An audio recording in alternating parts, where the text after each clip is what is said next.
आज हम बात करने जा रहे हैं एक ऐसे बयान की जो पूरे देश में चर्चा का विषय बन गया है। क्या भारत एक हिंदू राष्ट्र है और क्या इसके लिए संविधान की मंजूरी की जरूरत है? कि हिंदुस्तान की भूमि पर जब तक जीवित है तब तक भारत हिंदू राष्ट्र है। राष्ट्रीय स्वयंसेवक संघ यानी आरएसएस के प्रमुख मोहन भागवत ने हाल ही में कोलकाता में दिए अपने भाषण में ये बातें कही हैं, जो न सिर्फ राजनीतिक गलियारों में गूंज रही हैं, बल्कि आम आदमी के मन में भी कई सवाल पैदा कर रही हैं। ये बयान सिर्फ शब्द नहीं है, ये एक विचारधारा को दिखाते हैं जो सालों से चली आ रही है। लेकिन क्या ये बयान देश की एकता को मजबूत करेंगे या और कंट्रोवर्सी बढ़ाएंगे? आइए इस वीडियो में हम इस भाषण को डिटेल में समझते हैं। नमस्कार, मैं स्वाति पांडे और आप देख रहे हैं आपकी खबर राजनीति। तो चलिए शुरू करते हैं। मोहन भागवत का भाषण, क्या कहा उन्होंने? उनको सबके साथ मिलकर रहना है, इसलिए कोई ऊंचा नीचा नहीं, कोई गलत वगैरह नहीं है। मुसलमानों को ये समझना चाहिए कि वो पूजा से अलग है, लेकिन संस्कृति, राष्ट्र, समाज के नाते, देश के नाते एक ही बड़ी इकाई के अंग है।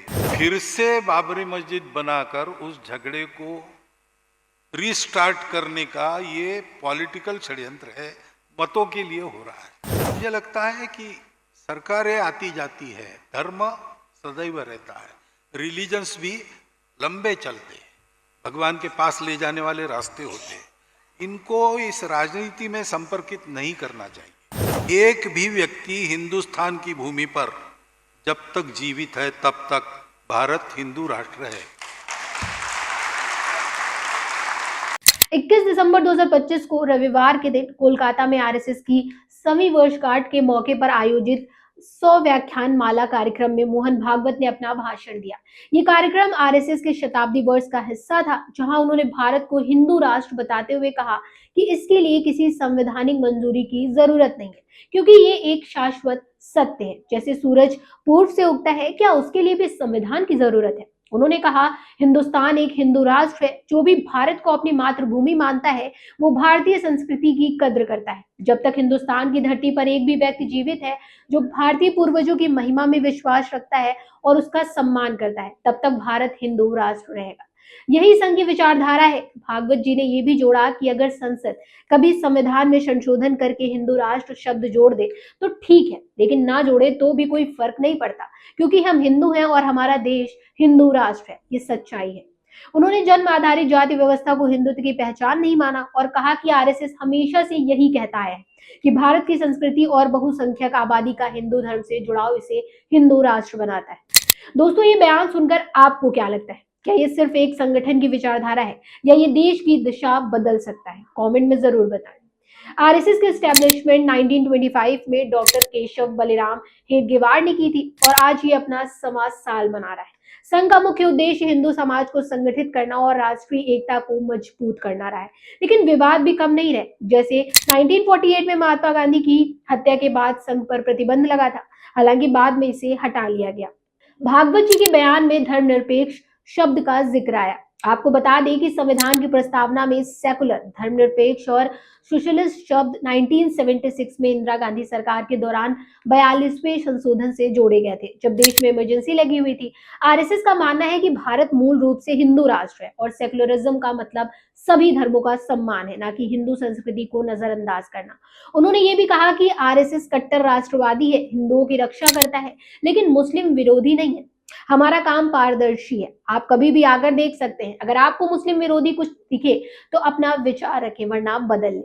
यह बयान संघ की छवि को सुधारने की कोशिश लगता है, क्योंकि अक्सर इसे हिंदू मुस्लिम विरोधी कहा जाता है।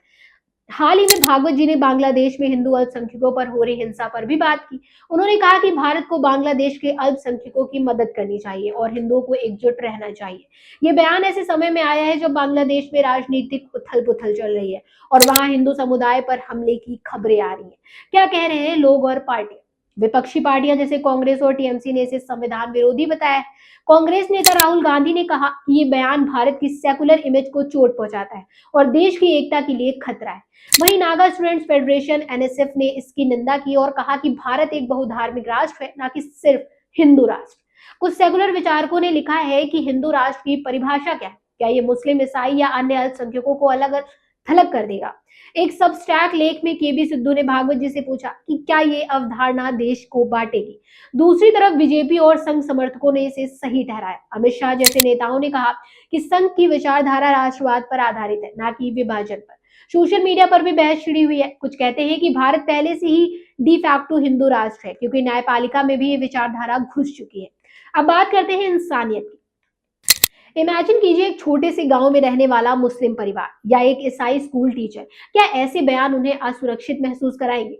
भारत की सुंदरता उसकी विविधता में है। गंगा जमुनी तहजीब, जहां हर धर्म साथ रहता है। मोहन भागवत जी का कहना है कि हिंदू राष्ट्र का मतलब सभी को सम्मान देना है। लेकिन क्या ये शब्द आम आदमी के मन में डर पैदा करते हैं? ये बयान हमें सोचने पर मजबूर करता है। क्या हम एक ऐसा भारत चाहते हैं जहां हर कोई सुरक्षित महसूस करे, या जहां बहुसंख्यक की विचारधारा हावी हो? इंसानियत यही सिखाती है कि हम सब एक हैं। हिंदू, मुस्लिम, सिख, ईसाई सब भारत के ही हैं। आप क्या सोचते हैं? मोहन भागवत जी का ये भाषण आरएसएस की 100 साल पुरानी विचारधारा को दोहराता है। लेकिन आज के भारत में ये नई बहस छिड़ रहा है। क्या भारत हिंदू राष्ट्र है या एक सेकुलर डेमोक्रेसी? क्या संविधान से ऊपर कोई सत्य है? क्या ऐसे बयान देश को एकजुट करेंगे या बांटेंगे? कमेंट में जरूर बताइएगा इन सारे सवालों के जवाब। तो मिलते हैं फिर एक ऐसे ही इंटरेस्टिंग अपडेट के साथ। तब तक के लिए आप देखते रहिए आपकी खबर राजनीति।